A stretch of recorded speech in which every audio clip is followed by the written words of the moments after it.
glad to listen, sir. Sorry for that for your sake. I don't pay accurately. Anyone can pay accurately. But I pay with wonderful expression. As far as the piano is concerned, sentiment is my forte. I keep science for life. Yes, sir. And speaking of the science of life, have you got the cucumber sandwiches cut for Lady Bracknell? Yes, sir. By the way, Lane, I see from your books that on Sunday night, when Lord Shawman and Mr. Worthing were dining with me, 8 bottles of champagne are ended as having been consumed. I have often observed that in married households, the champagne is rarely of a first-rate brand. Good heavens, is marriage so demoralising as that?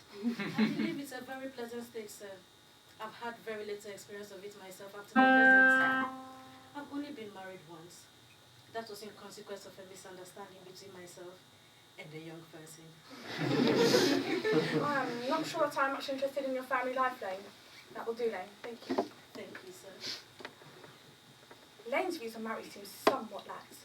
Really, if the lower orders don't set us a good example, what on earth is the use of them? They seem as a class to have absolutely no sense of moral responsibility. Mr. Ernest Worthing? Ah, Ernest, what brings you up to town? Oh, pleasure, pleasure. What else should bring anyone anywhere? Eating as usual, I see, Algie. I believe it is customary in good society to take a slight refreshment at 5 o'clock. Where have you been since last Thursday? In the country. What on earth do you do there? Well, when one is in town, one amuses oneself, and when one is in the country, one amuses other people. It's really boring. Not nice neighbours in your part of Shropshire. Perfectly horrid. I don't speak to one of them. How immensely you must amuse them. Hello. Why all these cups, and why all these cucumber sandwiches? Why such reckless extravagance in one so young? Who's coming to tea? Merely Aunt Augusta and Gwendolen. How perfectly delightful. Yes, that is all very well. However, I am afraid Aunt Augusta won't quite approve of your being here. And do you mind me asking why? My dear fellow, the way you flirt with Gwendolen is perfectly disgraceful. It is almost as bad as the way Gwendolen flirts with you. I'm in love with Gwendolen. I've come up to town expressly to propose to her. I thought you had come up for pleasure. I call that business. How utterly unromantic you are. Please don't touch the cucumber sandwiches. They are ordered especially for Aunt Augusta. But you've been eating them this whole time. That is quite a different matter. She's my aunt. Have some bread and butter. The bread and butter is for Gwendolen. Gwendolen is devoted to bread and butter. And some good bread and butter it is too. Well, my dear fellow, you need not eat as if you were to eat at all. You behave as if you were married to her already. You are not married to her already, and I don't think that you ever will be. Why on earth do you say that? Well, in the first place, girls never marry the men they flirt with. Girls don't think it right. In the second place, I don't give my consent. Your consent? My dear fellow, Gwendolen is my first cousin, and before I allow you to marry her, you will have to clear up the whole question of Cecily. Cecily? Why, I don't know anyone of the name of Cecily. Bring me the cigarette case Mr. Worthing left in the smoking room last time he dined here. Yes, sir. You mean to tell me you've had my cigarette case this whole time? I wish to goodness you had told me. Now that I look at the inscription inside, I find everything isn't yours after all. It belongs to someone of the name of Cecily. You said you didn't know anyone of that name? Well, if you must know, she happens to be my aunt. Your aunt? But why does she call herself Little Cecily if she's your aunt and lives in Tunbridge Wells? From Little Cecily with her fondest love. Good heavens, what on earth is there in that? Just give it back. Yes, but why does your aunt call you her uncle? From Little Cecily with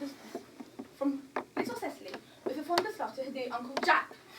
There is no objection, I admit, to an aunt being a small aunt, but why an aunt, no matter what her size may be, may call her own nephew her uncle, I can't quite make out. Besides, your name isn't Jack at all. It is Ernest. It isn't Ernest, it's Jack. But you have always told me it was Ernest. I have introduced you to everyone as Ernest. You look as if your name is Ernest. You behave as if your name is Ernest. You are the most earnest-looking person I ever saw in my life. Well, my name is Ernest in town and Jack in the country, and it was given to me in the country. Now go on, tell me the whole thing. Give it back first. Here it is. Now produce your explanation and pray make it improbable. My dear boy, there's nothing improbable about it. In fact, it's perfectly ordinary. I was adopted by a Mr. Thomas Cardew, who made me out in his will guardian to his granddaughter, Miss Cecily Cardew, who calls me uncle from motives of respect you could not possibly understand. Where is that place in the country, by the way? That's nothing to you, dear boy. You're never going to be invited, and I may tell you candidly that it's not in Shropshire. I've always pretended to have a younger brother of the name of Ernest, who lives in town near Albany, and gets into most dreadful of scrapes. That, Algernon, is the truth, pure and simple. What you really are is a Bunburyist. I was quite right in saying you were a Bunburyist. You are one of the most advanced Bunburyists I know. What do you mean? You have invented a very useful younger brother called Ernest in order that you may be able to come into town whenever you choose. I have invented an invaluable permanent invalid called Bunbury in order that I may be able to go into the country whenever I like. Bunbury is perfectly invaluable. If it wasn't for its extraordinary bad health, for instance, I wouldn't be able to dine with you at Willis's tonight, for I have really been engaged to Aunt Augusta for more than a week. But I hadn't asked you to dine with me anywhere tonight. I know. You are absurdly careless about sending out invitations, which is very foolish of you. Nothing annoys people so much as not receiving invitations. I think you'd much better dine with your Aunt Augusta. I hate people who are not serious about meals. Just have a shadow of them. Lady Bracknell and Miss Fairfax. Good afternoon, dear Algernon. Hope you're behaving very well. I'm feeling very well, Aunt Augusta. It's not quite the same thing. In fact, the two things rarely go together. Dear me, you are smart. I'm always smart. Am I not, Mr. Worthing? You're quite perfect, Miss Fairfax. Oh, I hope I'm not that. You've no room for improvement, and I tend to improve in many directions. I hope you're not too late, Algernon. And now I have one of those cucumber sandwiches you promised me.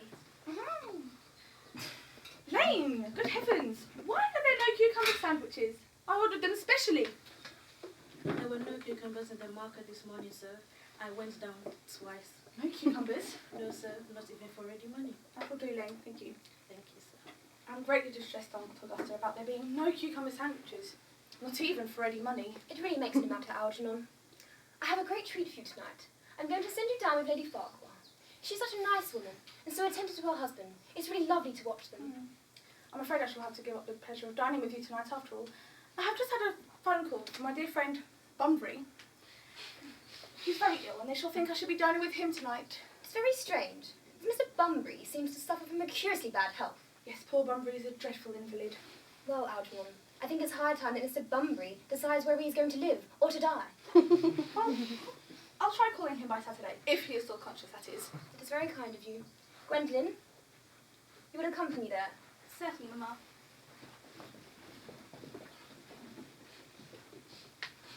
Charming weather it has been, Miss Fairfax. I'm talking about weather, Mr. Worthing. Whenever someone talks about the weather, I always feel quite certain it means something else. And that makes me so nervous. I'm afraid I do mean something else. I thought so. In fact, I'm never wrong. And I would like to take advantage of Lady Bracknell's temporary absence. I would certainly advise you do so. Mamma has a way of suddenly coming back into a room which I often have to speak to her about.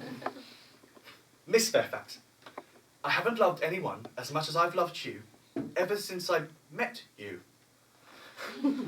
Yes, I'm quite well aware of the fact. For me, you've always had an irresistible fascination. From the moment Algernon first mentioned to me he had a friend called Ernest, and who was destined to love you. You really love me, Gwendolen? Passionately. Oh, darling, you don't know how happy you've made me. My own Ernest. But you don't mean to say you couldn't love me if my name wasn't Ernest? But your name is Ernest. It suits you perfectly. It's a divine name. It's a music of its own. It produces vibrations. I must get christened at We must get married at once. Married, Mr. Worthing? May I propose to you now? Mr. Worthing, my servant is never considered. It is most indecorous. Oh, Mamma, I must beg you retire. This is no place for you. Besides, Mr. Worthing hasn't quite finished yet. Finished what, may I ask? I'm engaged to Mr. Worthing, Mamma. I beg your pardon? You're not engaged to anyone. When you do become engaged, I, your father, shall his health permitting, will inform you of the matter. An engagement shall come upon a young girl as a surprise, pleasant or unpleasant as the case may be. It is hardly a matter she can decide herself. And now there's a few questions to put to you, Mr. Worthing. While I'm making these inquiries, you shall wait for me below in the carriage, Gwendolen. Mamma. In the carriage, Gwendolen. Gwendolen. You can take a seat, Mr. Worthing. Thank you, Lady Bracknell. I prefer standing. I feel bound to tell you that you're not down on my eligible list of young men, and I share the same list of Duchess of Bolton. Do you smoke? Well, I must admit I do smoke. I'm glad to hear it. A man should always have an occupation of some kind. There are far too many idle men in London as it is. How old are you? 29. A very good age to be married at. I have the opinion that a man who desires to get married should either know everything or nothing.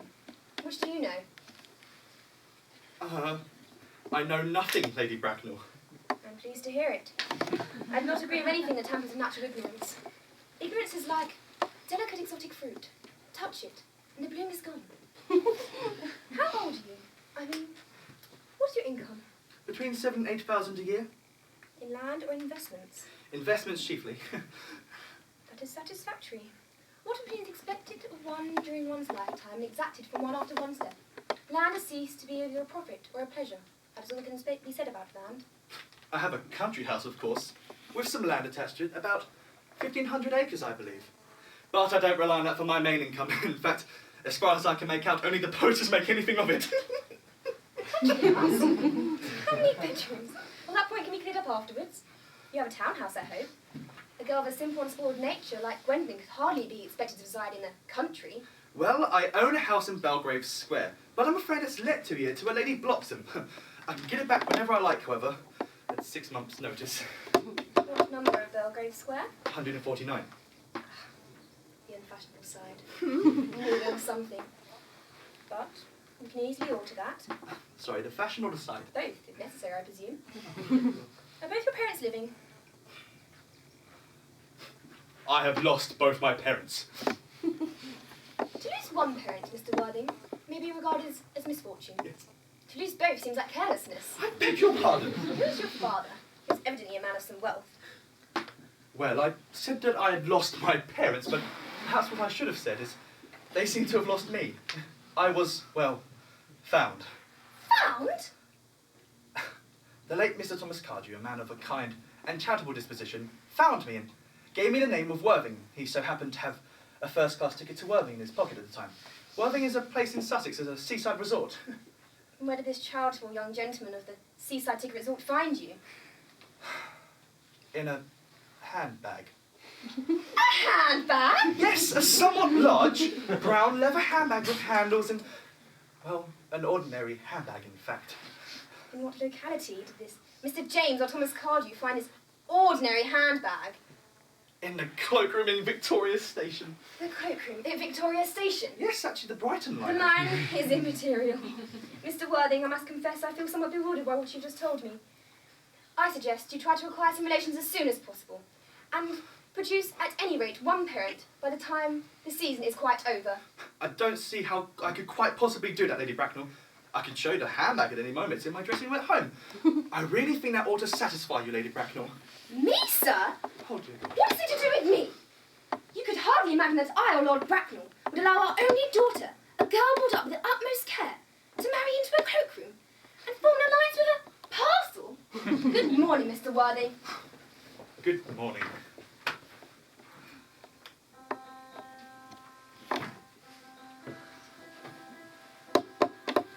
That's quite enough, Algy. I don't need that sort of... Didn't it go for right, old boy? You don't mean to say Gwendolyn refused you. I know it is the way she has. She's always refusing people. I think No. it is most ill-natured of her. Gwendolyn is as right as a trivet. As far as she's concerned, we're engaged. Her mother, on the other hand, is unbearable. All women become like their mothers. That is their tragedy. No man does. That's his. By the way, did you tell Gwendolyn the whole truth about your being Ernest in town and Jack in the country? My dear boy, the truth is not something you tell to a lovely, young, refined girl like Gwendolyn. What about your brother? What about the profligate Ernest? Don't worry, by the end of this week, Ernest will be gone. I thought you said she was a little too much interested in your brother, Ernest. Why, she often has lost a good deal. Cecily is not one of those hopeless romantics, no. She gives her head down and focuses on her studies. I would rather quite like to meet with Cecily. And I'll make sure you never do. She's hopelessly pretty and only just 18. Miss Fairfax. Gwendolyn, upon my word, Algy, kindly turn your back. I have something very particular to say to Mr. Worthing. I'm afraid I really can't allow that. Algy, you always adopt a strictly moral attitude towards life. You're not quite old enough to do that. Ernest, we may never be married. From the expression of Mamma's face, I fear we never shall. Oh, darling. The story of your romantic origin, as related to me by my mamma, with unpleasing comments, has naturally stirred the deeper fibres of my nature. Your address at the Albany I have. What is your address at the country? Number 5, the Manor House, Sussex. There's good postal service, I suppose. We may need to do something desperate. That, of course, requires serious consideration. I will communicate with you daily. Yes. How long will you remain in town? Till Monday. Good. Algy, you may turn round now. Thanks. I've turned round already. But also ring the bell. You will let me see you to your carriage, my darling. Certainly.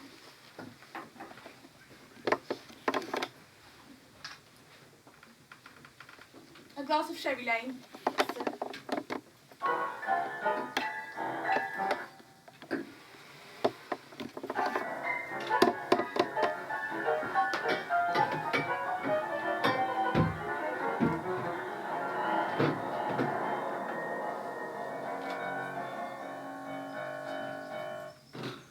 tomorrow I'm going bunburying.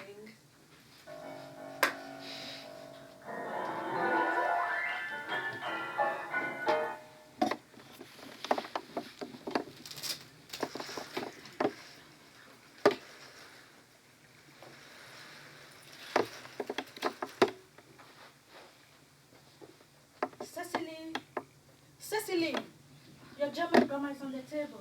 Pray, open it at page 15. We'll repeat yesterday's lesson. I don't like German. It's that all becoming language. And I perfectly well. They're quite plain after I've had my German lesson. Child, you know how anxious your guardian is, that you should improve yourself in every way. He laid particular stress on your German as he was leaving for town yesterday. I wish Uncle Jack would allow that unfortunate young man, his brother, to come down here sometimes. He might have a good influence over him in this prison. I'm sure you certainly would. You must put away your diary, Cecily. I really don't see why you should keep a diary at all. I keep a diary in order to enter the wonderful secrets of my life. If I didn't write them down, I should probably forget all about them. Memory, my dear Cecily, is the diary that we all carry about with us. I see dear Dr. Chuswell coming up through the garden. Dr. Chasuble, this is indeed a pleasure. Miss Prism, I trust you well. Miss Prism has been complaining of a slight headache. I think it would do her so much good if you were to take a stroll with her through the gardens, Dr. Chasuble. Cecily, I have not mentioned anything about the headache. No, I know that, Miss Prism, but I felt instinctively that you had a headache. In fact, I was thinking about that and not my German lesson when the rector came in. I hope, Cecily, you were not inattentive. Oh, I'm afraid I am. Oh, if I were Miss Prism's pupil, I would hang about her lips. I spoke metaphorically. I do my metaphor for bees. I don't wish to keep Algeria and her pupil any longer. Algeria? My name is Letitia, Doctor. I think, dear Doctor, I'll have a stroll with you. I find I have a headache after all, and a walk might do good.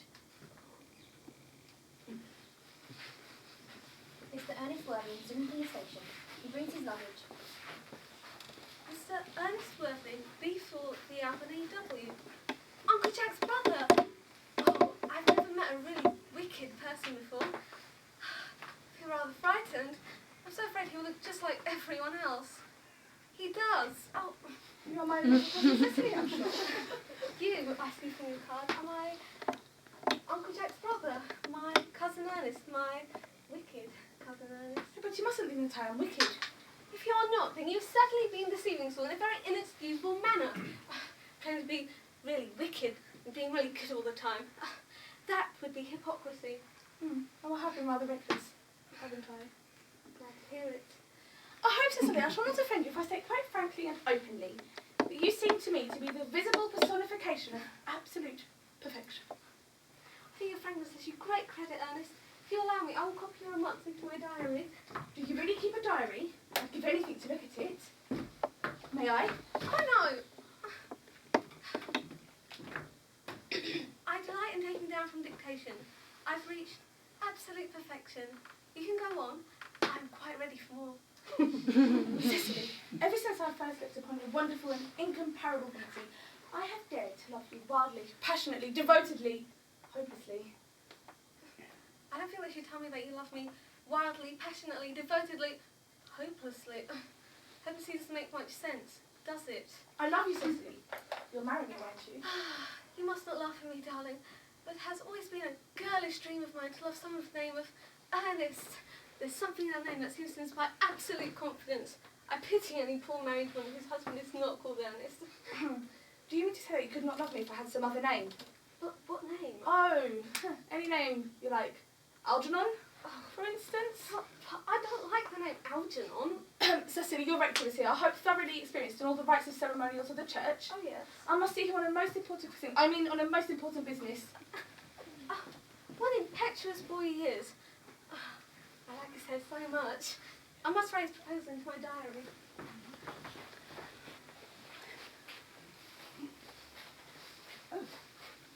Mr. Worthing, I do hope this garb of woe does not betoken of some terrible calamity. My brother, dead. Your brother Ernest? Dead? Quite dead. Oh, do accept my sincere condolences.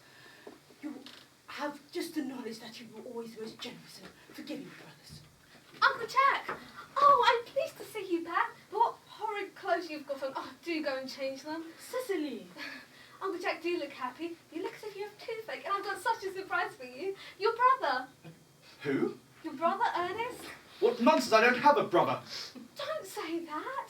However badly he may have behaved to you, he's still your brother. I'll go get him, and you will shake hands with him, won't you, Uncle Jack? My brother? I don't know what it all means. I think it's perfectly absurd. Good heavens. Father John, I have come down from town to tell you expressly that I am ever so sorry for all the trouble that I have caused you, and that I intend to lead a better life in the future. Uncle Jack, you're not going to refuse your own brother's hand? Oh, what a perfect reconciliation. I think we should leave the brothers to it. Certainly. Not a task of reconciliation is over. I can't believe you, Algy. Coming here to my house in the country. Algy, not leave the muffins alone! The Miss Fairfax is called to see Mr. Worthing on most important business. Miss Fairfax states. Miss Fairfax? Oh, pray, let me introduce myself. My name is Cecily Cardew. Cecily Cardew. What a very sweet name. Something tells me we're going to be great friends. I like you already more than I can say. My first impressions of people are never wrong. How nice of you to like me after we've known each other such a comparatively short time. Pray, sit down. You were here on a short visit, I suppose. Oh no, I live here. My dear guardian, with the assistance of Mr. and has the arduous task of looking after me. Guardian? Yes, I'm Mr. Worthing's ward. Oh, it is strange he never mentioned to me the ward. How secretive of him. I'm very fond of you, Cecily. I've loved you ever since I met you. But I feel bound to stay. Now I know you're Mr. Worthing's ward. I express a wish you were, well, just a little older than you seem to be, and not quite so alluring in appearance. In fact, if I may speak candidly, I wish you were fully 42, more than usually plain for your age. Ernest is a strong, upright nature. He's the very soul of truth and honour. I beg your pardon, Gwendolyn. Did you say Ernest? Yes. Oh, but it's not Mr. Ernest Worthing who's my guardian. It's his brother, his elder brother. Ernest never mentioned to me he had a brother. I'm sorry to say they've not been on good terms for a very long time. In fact, I'm going to be his. I beg your pardon? My darlings. There must be some slight error. Mr. Ernest Worthing is engaged to me. The announcement will appear in the Morning Post on Saturday at the latest. I'm afraid you must be under some misconception. Ernest proposed to me exactly 10 minutes ago. Certainly very curious. He asked me to be his wife yesterday afternoon at 5:30. If you would care further about the incident, pray do so. I never travel without my diary. One should always have something sensational to read on the train. I'm so sorry if it's any disappointment to you, dear Cecily, but I'm afraid I have the prior claim. I'm sorry to say, dear Gwendolyn, to cause you any physical or mental anguish. But since Ernest proposed to me, he clearly has changed his mind.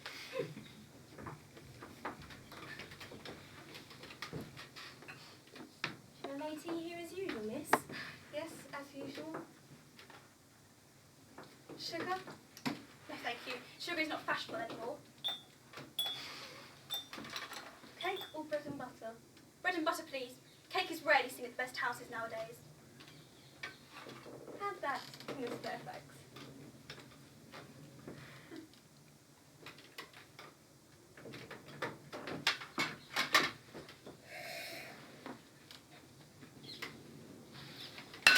You have filled my tea with lumps of sugar, and now ask most distinctly for bread and butter. You have given me cake. I am known for the gentleness of my disposition and the sweetness of my nature, but to warn you, Miss Cardew, you may go too far. Take my poor, innocent, trusting boy from the machinations of any other girl, the no lengths to which I would not go. From the moment I saw you, I distrusted you. I felt you false and deceitful. I have never deceived in such matters. My first impressions of people are invariably right. It seems to be, Miss Fairfax, that I'm trespassing on your valuable time. No doubt you have many other calls of a similar character to make in the neighbourhood. Ernest! My own Ernest! Gwendolyn, darling! I see. There must be some misunderstanding. You see, the gentleman whose hand is round your waist is my guardian, Mr. John Worthing. I beg your pardon? Oh. This is Uncle Jack. Jack! Oh! My own love. This is Ernest. Good heavens, Gwendolyn! I felt there was some slight error, Miss Cardew. The man who is now embracing you is my cousin, Mr. Algernon Moncrief. Algernon Moncrief? Oh. Is your name really Algernon? I can't deny it. Is your name really Jack? I could deny it if I liked. I could deny anything if I liked. But my name is most certainly Jack, and has been for years. A gross deception has been practised on both of us. My poor wounded Cecily. My sweet room Gwendolyn. You will call me sister, will you not? Let us go into the house. They will hardly venture to come after us there. This ghastly state of things is what you call bumbering, I suppose. Yes, and a perfectly wonderful bumbling it is. The most wonderful kind I've ever had in my life.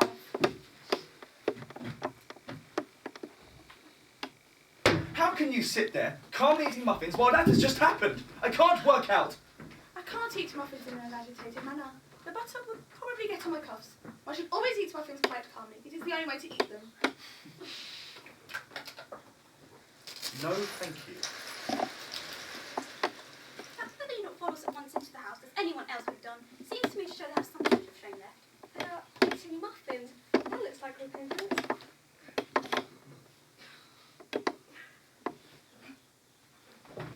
They're approaching. That's very forward of them. Let's preserve a dignified silence. Certainly. It's the only thing to do now. This dignified silence seems to produce an unpleasant effect, A most distasteful one. but we will not be the first to speak. Certainly not. Mr. Worthing, I have something very particular to ask you. Much depends on your reply. Gwendolyn, your common sense is invaluable. Mr. Moncrief, kindly answer me the following question. Why did you pretend to be my guardian's brother? In order that I might have an opportunity of meeting you. Oh, that certainly seems a satisfactory explanation, does it not? Yes, dear, if you can believe him. I don't, but that doesn't affect the wonderful beauty of his answer. Then you think we should forgive them? Yes. I mean, no. 3, 2, 1. Your Christian names are still an insuperable barrier. That is all. Our Christian names? Is that all? We're going to be christened this afternoon. For my sake, you're prepared to do this terrible thing. I am. For my sake, you're ready to face this fearful ordeal. I am. Darling! Darling! Good heavens. Lady Bracknell. Gwendolyn, what does this mean? Nearly time engaged to be married to Miss Worthing. Come here. Sit down. Sit down immediately. Hesitation of any kind is a form of mental decay in the young and physical weakness in the old. Apprised, sir, by my daughter's sudden flight, her maid, whose confidence I purchased by means of a small coin, I followed her at once by luggage train. All communication between yourself and my daughter must cease immediately. On this point, as indeed in all points, I am firm. But I'm engaged to be married to Gwendolyn, Lady Bracknell. You are nothing of the kind, sir. And now as regards to Algernon. Algernon, Yes, Aunt Augusta? Mr. Worthing, who's this young person whose hand my nephew seems to be holding in a peculiarly unnecessary manner? That is Cecily, my ward. Cecily and I are engaged to be married, Aunt Augusta. Beg your pardon? Mr. Moncrief and I are going to be married, Lady Bracknell. I think some preliminary inquiry on my behalf would not be out of place. Mr. Worthing, if Miss Cardew was all connected with any of the larger railway stations, I merely desire this information. Up until yesterday, I had no idea there were any families or persons whose origin was a terminus. Cecily is the granddaughter of the late Mr. Thomas Cardew. I also have in my possession, you'll be happy to hear, certificates of her birth, baptism, whooping cough, vaccination, confirmation, measles, both English and German variety. A life proud of incident, I see. Perhaps somewhat too exciting for a young girl. I myself am not in favour of premature experiences. Gwendolyn, the time approaches for our departure. We've not a moment to lose. Mr. Worthing, as a matter of form, I must ask, did Miss Cardew have any little fortune? Oh, only about £130,000 in the funds. That is all. So pleased to have seen you, Lady Bracknell. A moment, Mr. Worthing. £130,000? And in funds? Now that I look at her, Miss Cardew does seem to me a most attractive young lady. Of course. Come here, sweet child. Pretty child. Your dress is sadly simple and your hair almost as nature might have left it. We can soon alter that. Turn around. No, the side profile is what I want. Chin a little higher, dear. The style largely depends on the way the chin is worn. At present, the chin is worn high. Algernon, Yes, Aunt Augusta? Miss Cardew holds some distinct social possibilities in her profile. Cecily is the sweetest, dearest, prettiest girl in the whole world. Dear child, you understand, Algernon has nothing to depend upon but his debts. But I do not agree with mercenary marriages. When I married Lord Bracknell, I had no fortune of any kind. I never dreamt of allowing that to stand in my way. Therefore, I must give my consent. Thank you, Aunt Augusta. I hate to interrupt, but I'm afraid there will be no marriage, for I am Cecily's ward, and without my consent she can't get married till she comes of age. and that consent I refuse to give. On what grounds, may I ask? Well, I hate to speak frankly to you, Lady Bracknell, but I'm afraid I fear Algernon has been untruthful. Untruthful? My nephew Algernon, impossible. He is not Zonian. I'm afraid there can be no doubt about the matter. Whilst I was out on an important question of romance... Sorry. Well, Algernon gained admission to my house under the false pretense of being my brother. He subsequently stayed to tea, allured my only ward, and ate every single muffin. Mr. Worthing, I've decided to completely overlook my nephew's conduct to you. Well, that's gracious of you, Lady Bracknell, but I'm afraid the matter's entirely in your own hands. As soon as you consent to my marriage with Gwendolen, I will most happily allow Algernon and Cecily to marry. Everything is ready for the christenings. The christening, sir? Both these men have expressed a desire to be christened. At their age? The idea is grotesque and irreligious. Algernon, I forbid you to be baptised. Am I to understand there are to be no christenings? I believe as things are now, there will be no much practical use. I will return to the church at once. I am waiting for Miss Prism. I'm informed by a pew opener that she is waiting for me in the vestry for an hour and a half. Miss Prism? Did I hear you say Miss Prism? Yes, I'm going to join her. Pray, allow me to detain you for a moment. Is Miss Prism a woman with a repellent aspect, remotely associated with education? Miss Prism, Lady Bracknell, is Cecily's guardian and esteemed governess. Despite what I hear, I must see her immediately. Send for her at once. Oh, she approaches. She is nigh. I was told you expected me in the vestry, dear Canon. I have been waiting for you there an hour and 3/4. Prism, come here, Miss Prism. Prism, where is that baby? Baby? 28 years ago, Prism, you left Lord Bracknell's house, 104 Grosvenor Street, in charge of a perambulator containing a baby of the male sex. You never returned. 3 weeks later, through the elaborate investigations of the Metropolitan Police, the perambulator was found alone in a remote corner of Bayswater. It contained a 3-volume novel of more than revolting sentimentality. But the baby was not there. Prism, where is that baby? Lady Bracknell, I admit to shame that I do not know. I only wish I did. The plain facts of the case are these. On the morning of the day you mentioned, a day that is forever branded on my memory, I prepared as usual to take the baby out in his perambulator. I had also with me a somewhat old but capacious handbag in which I had intended to place the manuscript of a work of fiction I had written during my few unoccupied hours. But in a moment of mental abstraction, for which I can never forgive myself, I deposited the manuscript in the basket and placed the baby in the handbag. Yes, but where did you deposit that handbag? Do not ask me, Mr. Worthing. Miss Prism, this is of no small importance. I must know where you deposited the handbag. I left it in the cloakroom of one of the larger railway stations in London. What railway station? Victoria. I must retire to my bedroom. Gwendolen, wait here for me. You're not too long. I'll wait here for you all my life. Uncle Jack seems strangely agitated. Yes, he's very emotional. Is this the handbag? Speak carefully. The happiness of more than one person relies on it. It seems to be mine.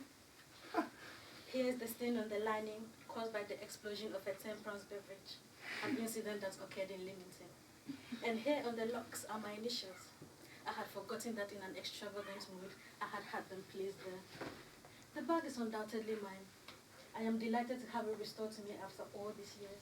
Miss Prism, more is restored to you than just the bag. I was a child placed inside of it. Yes, Mother! Mr. Worthing, there is some slight error. There is the lady who can tell you who you really are. Lady Bracknell, I hate to seem inquisitive, but would you mind awfully telling me of who I am? I'm afraid the news I have to give you may not altogether please you. You're the son of my poor sister, Mrs. Moncrief, and consequently Algernon's elder brother. Algie's elder brother? I knew I had a brother. I'd always said I had a brother. Cecily, how could you have ever doubted I had a brother? Algie, you better treat me with more respect in the future. You've never treated me like a brother in your whole life. Yes, well, not till today, old boy, I admit, though I was out of practice. My own. What are you? What is your Christian name now that you've become someone else? Good heavens, I'd quite forgotten about that matter. Your decision on the validity of my name is irrevocable, I suppose. I never change, except in my affections. Gwendolen, what a noble nature you have. Well, then I suppose it better be cleared up. Aunt Augusta, a moment. Before I was misplaced in the handbag, had I been christened already? Every luxury that money could buy, including christening, had been lavished upon you by your fond and doting parents. Being the eldest, you were naturally christened after your father. Yes, but what was his name? I cannot at present remember the general Christian's name. Well, I suppose his name would pop up in the army lists of the period. The general was essentially a man of peace, except in his domestic life. But I have no doubt that his name will be found in any military directory. Well, I have the army list of the last 40 years here. Should have been my constant study. Now, let's see. M. Generals. Malum, Maxbum, Magley. What ghastly names they all have. Mark B, Migsby, Mobs. Moncrief. Lieutenant, 1840. Captain Lieutenant Colonel. Colonel. General, 1869. Christian names.